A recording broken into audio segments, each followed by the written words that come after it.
आदाब, नमस्ते, सत श्री अकाल दोस्तों। मैं तबरेज़ मंसूरी फिर एक बार आपका बहुत बहुत स्वागत करता हूं हमारे इस यूट्यूब चैनल में, जिसका नाम है बिंदास बोलो।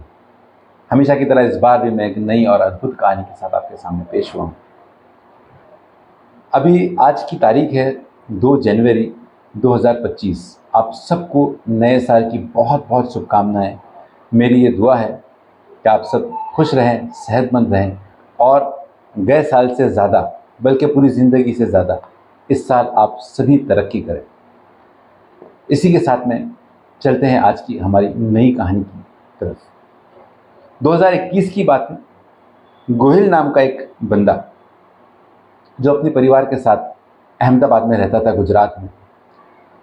रोज़ की तरह वो अपने काम से निकला सुबह, और वो हमेशा रात को एक उसका वक्त था। उस वक्त पर वो आ जाता था घर पर, मगर उस दिन वो घर पर नहीं आया। और फिर उसका भाई था जिगर, उसको एक फ़ोन आता है पुलिस स्टेशन से, और उसको पुलिस स्टेशन में बुलाया जाता है। और पुलिस वाले कहते हैं कि तुम्हारे भाई का एक एक्सीडेंट हो गया है, गोहिल का, तो आप लोग जल्द से जल्द ये पुलिस स्टेशन पे, ये हॉस्पिटल में आ जाइए। ये सब लोग, पूरे परिवार वाले बहुत घबरा जाते हैं। तुरंत ये लोग हॉस्पिटल पहुँचते हैं, वहाँ पर पुलिस मौजूद होती है। हॉस्पिटल पहुँचने के बाद में ये लोग देखते हैं इनके भाई की डेड बॉडी पड़ी है और वो मर चुका है। उसका एक एक्सीडेंट हो गया था, किसी गाड़ी ने उसे कुचल कर चली गई। ये लोग वहाँ पर रोते हैं, वगैरह वगैरह सब होता है। सब होने के बाद में पुलिस इन्हें बताती है कि ये हिट एंड रन का केस है, और ये जो तुम्हारा भाई है गोहिल, ये इसने ड्रिंक किया हुआ था। ड्रिंक करके ये ड्राइव कर रहा था और इसका एक्सीडेंट हो गया, और एक्सीडेंट में किसी गाड़ी ने इसे कुचल दिया। इसका भाई जो था जिगर को ये बात बहुत अच्छे से पता थी कि मेरा भाई कुछ भी करता था, मगर ये शराब नहीं पीता था। ये शराब के नाम से नफरत करता था, बल्कि ऐसे लोगों के साथ उठता बैठता भी नहीं था और दोस्ती भी नहीं करता था जो लोग शराबी हो। अब ये मानने को तैयार नहीं था कि मेरा भाई ने शराब पिया है। और इसकी जब पोस्टमार्टम रिपोर्ट आई, पोस्टमार्टम रिपोर्ट में भी यही आया कि इसके बॉडी में शराब पाई गई, और साथ में एक और चीज़ आई, छोटी सी कॉलम में आया कि इसके बदन में से कोई किसी एक तरीके का केमिकल पाया गया। अब इसने कहा, पुलिस स्टेशन में ये जाने लगा, डेली रोज़ जाने लगा, और पुलिस वालों से कहने लगा कि ये हिट एंड रन का मामला नहीं है, ये मर्डर का मामला है, क्योंकि मेरा भाई कभी भी शराब नहीं पीता था। और इसमें मेडिकल रिपोर्ट, पोस्टमार्टम रिपोर्ट में लिख कर आया है कि इसके बदन में से कोई एक केमिकल पाया गया। आप लोग ये पता करिए कि ये केमिकल क्या है, और इसके बदन में ये केमिकल किसने डाला और ये कैसे मरा। पुलिस उससे कहती है कि कोई छोटी मोटी उसने कोई गोली खाया होगा, सर दर्द वगैरह की, जो आदमी नॉर्मली गोली खाता है, और अगर वो खाने के बाद में मरेगा किसी भी वजह से, तो उसकी रिपोर्ट में ये आएगा कि इसके बदन में केमिकल पाया गया। तुम्हारे भाई का एक्सीडेंट की वजह से हार्ट अटैक हो गया। एक्सीडेंट हुआ तो डर के मारे तुम्हारे भाई का हार्ट अटैक हो गया। इस बात को तुम मान लो। अब ये बहुत दिन तक ये मानने को तैयार ही नहीं था कि मेरा भाई शराब पीता ही नहीं है। अब इसने बहुत दिन तक पुलिस को फॉलो किया, और फॉलो करने के बाद में जब इसने देखा कि पुलिस वाले मान ही नहीं रहे, क्योंकि पुलिस के सामने पूरी तरीके से ये पिक्चर क्लियर थी कि ये हिट एंड रन का मामला है और ये एक्सीडेंट का ही मामला है, इसके अलावा और कुछ है ही नहीं। अब इसने अपने भाई का कातिल का पता लगाने की ठान लिया खुद ही। अब कुछ भी हो जाए, मैं ही अपने भाई के कातिल को ढूंढूंगा। इसने ये जो काम धंधा करता था, ये सारे काम धंधे को इसने एक जगह कर दिया, और इसके भाई के कातिल को ढूंढने का इसने अपने जीवन में एक संकल्प बना लिया, और ये उसके पीछे लग गया पूरी तरह से। अब इसने धीरे धीरे इंक्वायरी चालू किया, और अपने भाई का इसने कॉल डिटेल्स निकाला। कॉल डिटेल्स निकालने के बाद में इसका भाई किस किस से बात करता था, उनके पास जाने लगा।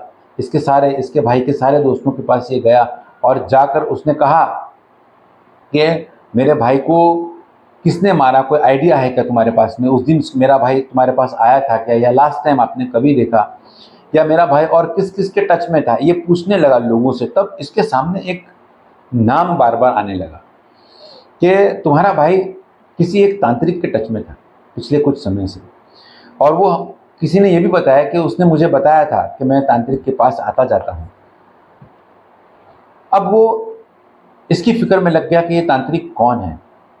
इसने मोबाइल नंबर से पता किया, तो उसको पता चला कि एक नवल सिंह नाम का एक आदमी है जो तंत्र विद्या जानता है, जो एक तांत्रिक है, और मेरा भाई उसके टच में था। और फिर इसने उसको और ज़्यादा उसकी डिटेल्स निकालना शुरू किया तो उसे पता चला कि नवल तांत्रिक भी है और इसके पास एक कार है, टैक्सी, जो वो एक ड्राइवर को देता है चलाने के लिए।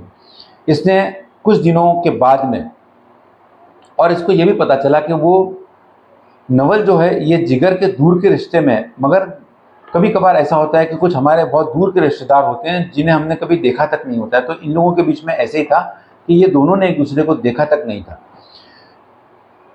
जिगर उसके पास पहुंचता है कुछ दिनों बाद और उससे कहता है कि मैं ड्राइवर हूँ, मैं ड्राइविंग करना जानता हूँ और मैं आपकी गाड़ी चलाना चाहता हूँ, टैक्सी, और आपका जो भी पैसा होगा मुझे आप बताइए शिप का, मैं वो शिप के हिसाब से रोज़ आपको पैसा उतना दे दिया करूँगा। दोनों की एक तय होती है एक बात कि नवल सोचता है कि उससे जो पहले का जो कैब ड्राइवर था वो कैब ड्राइवर छोड़ के जा चुका था, तो नवल सोचता है कि मैं क्यों ना इसको दे दूँ गाड़ी चलाने के लिए, कुछ दिन देकर देखता हूँ ये कितना ईमानदार है या किस तरह से ये गाड़ी चलाता है। अब तय होता है दोनों के बीच में कि मैं इतना इतना लूँगा रोज़ का, और ये भी तय कर लेता है जिगर भी। अब जिगर रोज़ रात को जाता है नवल के पास, उसकी गाड़ी लेता है और एज ए कैब ड्राइवर वो गाड़ी चलाता है और सेकेंड डे उसको उसका पैसा लौटा देता है, और जहाँ वो बोलता है वहाँ गाड़ी पार्क कर देता है और गाड़ी को अच्छे से साफ़ रखता है और बहुत ईमानदारी के साथ में वो नवल के पास रहने लगता है, उसके टच में रहने लगता है। अब धीरे धीरे नवल का वो भरोसा जीतने लगता है, क्योंकि इसको ऐसा लगता है कि ये नवल ही वो शख्स है जिसने मेरे भाई का कत्ल किया। अब धीरे धीरे इसको नवल के बारे में पता चलता है कि ये एक तांत्रिक तो है ही, और ये इसकी 42 उम्र थी नवल की, और ये तांत्रिक है और एक यूट्यूबर भी है। यूट्यूब पे ये तंत्र विद्या की कुछ वीडियोस अपलोड करता है, ये उसे पता चलता है। और ये कभी कभार जब कोई ड्राइवर इसके पास नहीं होता है तो ये खुद भी कैब लेके निकल जाता है गाड़ी चलाने के लिए, और ये एक बिस्सी चलाता है। यानी कि बिस्सी मतलब वो कि कुछ लोग आसपास में इस तरह का एक स्कीम जैसा चलाते हैं कि पैसा जमा करते हैं कोई एक अमाउंट, और समझो 20 लोग मिलकर एक एक अमाउंट जमा कर रहे हैं, और फिर वो लोग एक चिट्ठी डालते हैं 20 लोगों के नाम की, जिसका भी बिस्सी में नाम, चिट्ठी में नाम आएगा उसको वो लोग ये सारा पैसा महीने का देते हैं। इस तरह से ये एक बिस्सी भी चलाता था, ऐसा उसको पता चला। और नवल को क्राइम स्टोरीज में बहुत इंटरेस्ट है, ये क्राइम पेट्रोल देखा करता है और क्राइम की न्यूज़पेपर्स पढ़ता है, क्राइम की किताबें पढ़ता है, क्राइम के न्यूज़पेपर्स पढ़ता है। यानी इसको क्राइम की स्टोरीज़ वगैरह में बहुत ज़्यादा इंटरेस्ट है, ऐसा जिगर को पता चलता है। अब जिगर धीरे धीरे हर वो चीज़ करता है जो नवल चाहता है, क्योंकि इसको जिगर का एक ही मकसद था इसके पास रहने का, कि ये इसका भरोसा जीतना चाहता था ताकि ये अपने भाई के कातिल का पता करे कि ये नवल वो कातिल है या नहीं। ये पता करने के लिए ये इसकी हर बात मानता था और इसके साथ में बहुत ईमानदारी से रहने लगा, उसका सिर्फ भरोसा जीतने के लिए। अब जिगर इतना अच्छे से उसके साथ में रहने लगा कि उसने नवल का भरोसा जीत लिया। एक दिन नवल ने कहा कि एक बात बताओ कि तुम ये जो गाड़ी चलाते हो, गाड़ी चला के कितना कमा लोगे? सिर्फ इतना कि तुम अपने परिवार को पाल सकोगे, इसके अलावा तुम ज़िंदगी में तरक्की नहीं कर पाओगे। तो वो बोलता है हाँ ये बात तो सही है कि मैं अपने सिर्फ परिवार का ही पेट पाल सकता हूँ इस नौकरी से, इसके अलावा मैं और कुछ भी नहीं कर सकता हूँ। इसने कहा, नवल ने, कि मैं एक तांत्रिक हूँ और लोग मेरे पास दूर दूर से आते हैं, मैं लोगों के पैसे को डबल करता हूँ। ये सुनकर जिगर ने कहा कि अगर आप डबल करते हो पैसा तो मेरा भी पैसा डबल कर दो। तो उसने कहा नहीं, मैं डबल करने का आश्वासन देता हूँ लोगों को, लालच देता हूँ। जैसे कि अगर कोई आदमी मेरे पास आया और उसने कहा कि मेरे पास में 50,000 रुपये हैं, मैं उसको डबल करना चाहता हूँ, तो मैं उसको और 50,000 रुपया अपनी तरफ से दे देता हूँ, यानी कि 1,00,000 रुपया उसको दे देता हूँ। उसका 50,000 लेता हूँ, थोड़ी देर बाद उसको 1,00,000 रुपया रिटर्न कर देता हूँ, क्योंकि मैं उनका भरोसा जीत लेता हूँ। उसके बाद में जो शख्स ने आज मुझे 50,000 रुपये दिया है और मैंने उसको 1,00,000 रुपये रिटर्न दिया हूँ, कुछ ही दिनों में वो 50 लाख रुपया या 1 करोड़ रुपया मेरे पास लाता है डबल करने के लिए। और जब वो मोटी रकम लाता है उसका मैं फ़ायदा उठाता हूँ और उससे पैसा लेकर मैं चंपत हो जाता हूँ। जिगर कहता है कि आप पैसा लेके कैसे चंपत हो सकते हो? आदमी जब ऑब्जेक्शन लेगा, आप उसका पैसा लोगे तो वो हाथापाई करेगा, लड़ेगा, कुछ लोगों को लेकर आएगा वो साथ में। जब आप उसको बुलाते होगे तो वो किसी न किसी को साथ में लेकर आता होगा। तो वो नवल कहता है कि मैं ये तंत्र विद्या करने के लिए जब उसको बिठाने वाला रहता हूँ तो उस वक्त मैं उसको पहले ही कहता हूँ कि तुमको अकेले आना पड़ेगा। अगर तुम अकेले नहीं आओगे, किसी और को साथ में लाओगे तो ये विद्या काम नहीं करेगी, अकेले आना पड़ेगा। और वो अकेले आता है पैसे लेकर। मैं उसको एक मुकर्रर जगह पर लेकर जाता हूँ जहाँ पर सन्नाटा हो, सुबशाम हो। उस इलाके में मैं लेकर जाकर उसको किसी भी बहाने से उसको मैं पानी में डालकर या शराब में डालकर एक केमिकल पिला देता हूँ। वो केमिकल वो गाड़ी में से निकाल के उसे बताता है, ये देखो ये वो केमिकल है जो मैं लोगों को पिलाता हूँ। और ये केमिकल पीने के 15 मिनट के बाद में वो इंसान जिसको भी मैं ये केमिकल पिलाता हूँ वो 15 मिनट के अंदर मर जाता है, उसको हार्ट अटैक आता है। और हार्ट अटैक में ऐसे कोई रीज़न नहीं आता है, मतलब हार्ट अटैक उसका जब पोस्टमार्टम होगा या डॉक्टर उसको चेक करेगा तो उसकी सिर्फ एक ही रिपोर्ट आएगी कि इसको हार्ट अटैक हुआ है, मगर दरअसल वो मरता है इस केमिकल की वजह से। वो एक शीशी में केमिकल बताता है और वो दारू भी बताता है कि देखो मैंने अपनी गाड़ी में लेकर रखा हूँ। अब मैं तांत्रिक हूँ, मैं अगर आपका पैसा डबल करने बैठूंगा और मैं आपको बोलूँगा ये आपको पीना पड़ेगा जल, तो आपको पीना ही पड़ेगा, आप पियोगे ही पियोगे, क्योंकि आपको लालच, आप पैसा डबल करवाने आए हो। और मैं उसके अंदर ये केमिकल मिलाकर लोगों को पिला देता हूँ और 15 मिनट बाद वो लोग की मृत्यु हो जाती है और मैं पैसा लेकर वहाँ से रफू चक्कर हो जाता हूँ। जैसे ही नवल ने ये बात उससे कही, जिगर के दिमाग में अपने भाई की बात याद आई कि उसके भाई के पोस्टमार्टम रिपोर्ट में भी यही लिखा था कि इसके बॉडी में से कोई एक केमिकल पाया गया। ये सोचता है कि मैं बिल्कुल सही जगह आया हूँ और शायद यही वो शख्स है जिसकी मुझे तलाश है और यही मेरे भाई का कातिल है। और वो कहता है कि मैंने इससे पहले कुछ लोगों के साथ ऐसा कर चुका हूँ।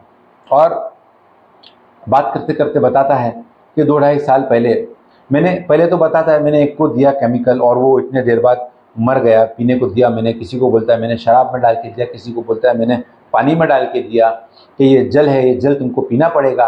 ऐसा कह के मैंने पिलाया लोगों को और लोग मर गए और मैंने उनके पैसे लेकर रफू चक्कर हो गया। और मैंने 2-2.5 साल पहले ऐसे ही एक लड़के को पिलाया था जिसको शराब में डाल के मैंने ये केमिकल पिलाया था। पीने के बाद में इसकी 15 मिनट के बाद उसकी मृत्यु हो गई, मगर वो मरने से पहले वो थोड़ा सा आगे चलने लगा, हल्का हल्का वो नशे में आ गया था इस दवा के, इस केमिकल के। तो वो चलने लगा तो वो गिर गया तो वहाँ से एक गाड़ी जा रही थी, वो गाड़ी ने उसको कुचल के चली गई, मगर लोग समझे कि ये एक्सीडेंट का मामला है। तुरंत जिगर को ये समझ में आ गया कि ये इसके भाई के बारे में ही बात कर रहा है।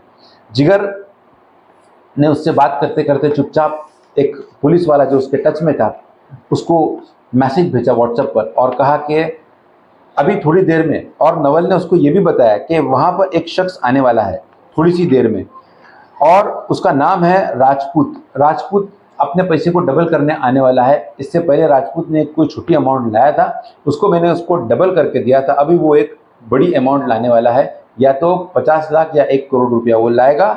मैं उसको ये दवा पिलाऊंगा और वो पैसा लेकर अपन दोनों रफू चक्कर हो जाएंगे, ऐसा नवल ने जिगर को कहा। तो जिगर ने पुलिस ऑफिसर को व्हाट्सएप भेजकर ये सारी बातें बताया और स्पॉट बताई, ये जगह पर एक व्यापारी का अभी थोड़ी देर में कत्ल होने वाला है, ऐसा मामला है, आप लोग यहाँ पर पहुँचो। उसका वो मैसेज देखकर पुलिस वाले वहाँ पर पहुँचते हैं। वहाँ जैसे ही पुलिस वाले पहुँचते हैं वैसे ही नवल देखकर हैरान हो जाता है कि पुलिस यहाँ पर कैसे आ गई।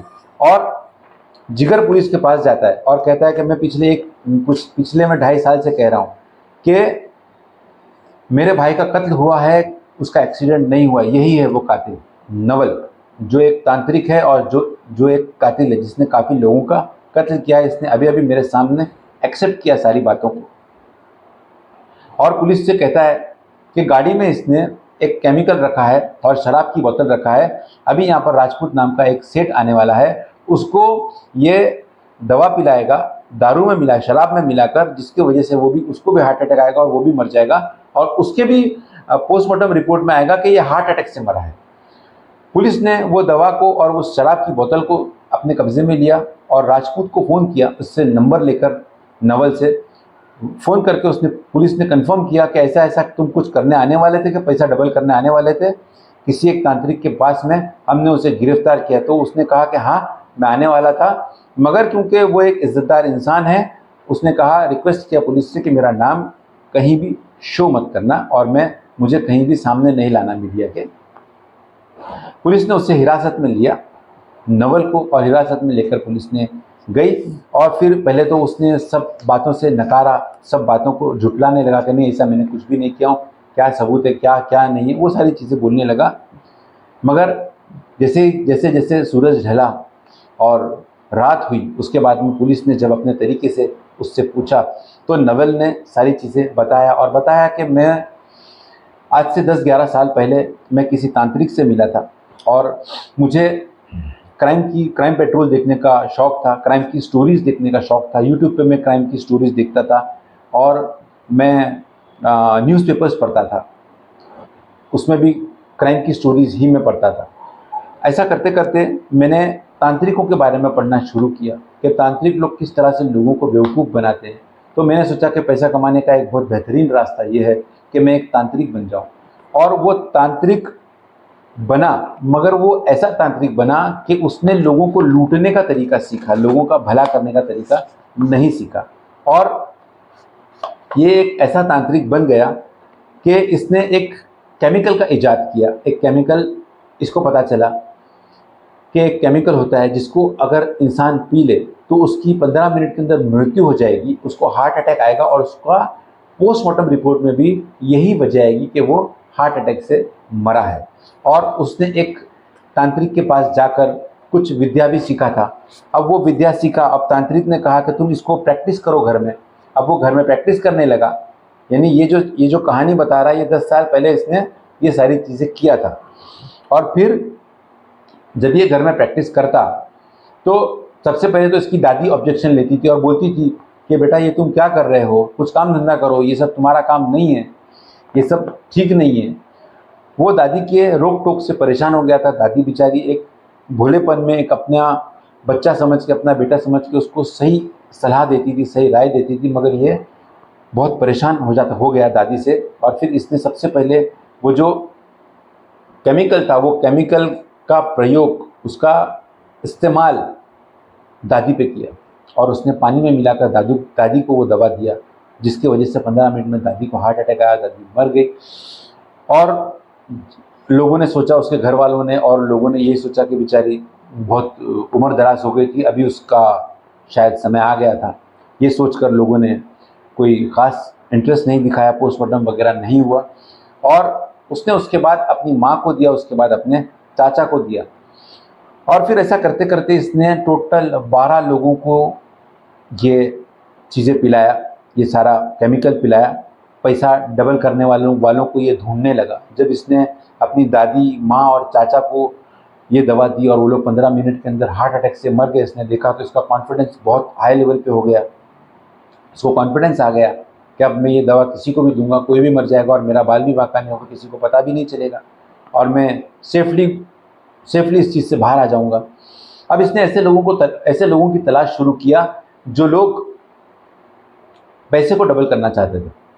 अब इसको कुछ लोग मिले, इसने कुछ लोगों को राजकोट में जाकर मिला। राजकोट में जाकर इसने पैसा डबल करने का बोला। पहले लोगों को बोलता था कि तुमको अगर भरोसा नहीं है तो पहले 50,000 रुपया मेरे पास लाओ, मैं उसको 1 लाख रुपया करके देता हूँ। और फिर लोग इसके पास में 50,000 रुपये लाते, ये 1 लाख करके दे देता।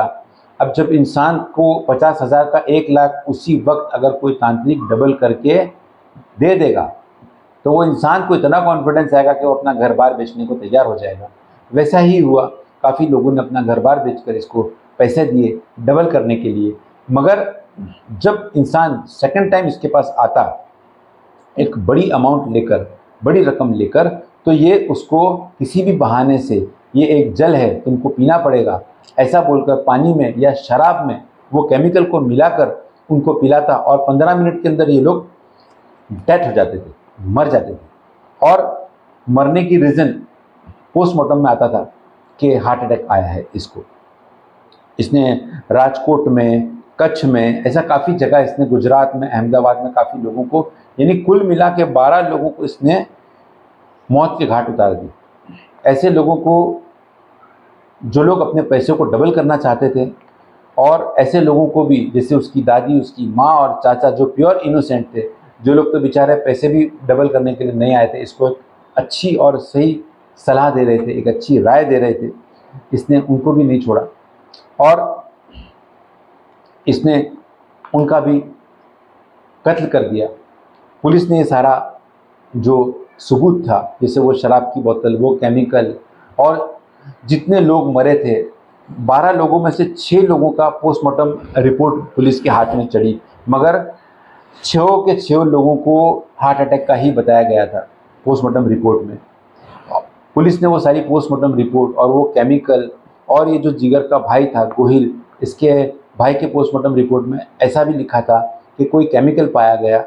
वो रिपोर्ट, वो सारी चीज़ें और जितना पुलिस को सबूत मिला, वो सारी चीज़ें पुलिस ने कोर्ट में दी है। और ये मामला 2000 दिसंबर का ही, यानी अभी गए महीने का ही है। अभी इस मामले को पूरा 1 महीना तक नहीं हुआ है। तो गए महीने यानी गए साल का दिसंबर 10 तारीख को पुलिस ने इसको अरेस्ट किया था और अभी वो पुलिस कस्टडी में है और पुलिस की ट्रायल चल रही है। कोर्ट में अभी ट्रायल चलेगा। अब देखते हैं आगे इसको क्या सज़ा मिलती है, ऐसा लोग सोच रहे थे, मगर इत्तेफाक से ऐसा कुछ हुआ नहीं, बल्कि इस मामले में कुछ ऐसा हो गया जो किसी ने कभी सोचा तक नहीं था। वो लोग कहते हैं कि कुदरत की लाठी में आवाज़ नहीं है। ये इस मामले से शायद ये बात बहुत अच्छे से साबित होती है कि हाँ, वाकई में ऊपर वाले की लाठी में बिल्कुल भी आवाज़ नहीं है। जब वो किसी को सज़ा देने पर आता है तो वो इस तरह से सज़ा देता है कि लोग दंग हो जाते हैं, देखने वाले दंग हो जाते हैं। ठीक उसी तरह इस मामले में भी कुछ ऐसा ही हुआ। जिगर को जब पुलिस ने अरेस्ट किया, कोर्ट ने उसको एक डेट दिया, फर्स्ट रिमांड दिया। जब उसको डेट दिया उसके 2 दिन पहले ही जिगर को हार्ट अटैक आ गया। पुलिस कस्टडी में, लॉकअप में हार्ट अटैक आके वो मर गया और उसको भी ठीक उसी तरह से हार्ट अटैक आया जिस तरह से उसने 12 लोगों को हार्ट अटैक दिया था। मगर क्योंकि ये पुलिस कस्टडी में हुआ तो पुलिस के ऊपर इन्वेस्टिगेशन हो रही है अभी, और इन्वेस्टिगेशन चालू है। और कुछ लोगों का ये कहना है कि इसने शायद वही केमिकल कुछ खा लिया, मगर वो केमिकल उसके पास आया कहाँ से, जबकि पुलिस की कस्टडी में ये ऑलरेडी है, तो उसके पास वो केमिकल कैसे आया। ऐसे काफ़ी सारे सवालात इस मामले में अभी भी बाकी है। तो ये कहानी यहीं पर समाप्त होती है। जिगर ने अपने भाई के कातिल को ढूंढ निकाला आखिरकार, और नवल पुलिस कस्टडी में ही मर गया। तो फिर मिलेंगे एक नई और अद्भुत कहानी के साथ। तब तक के लिए मुझे इजाज़त दीजिए। आदाब, नमस्ते, सत श्री अकाल।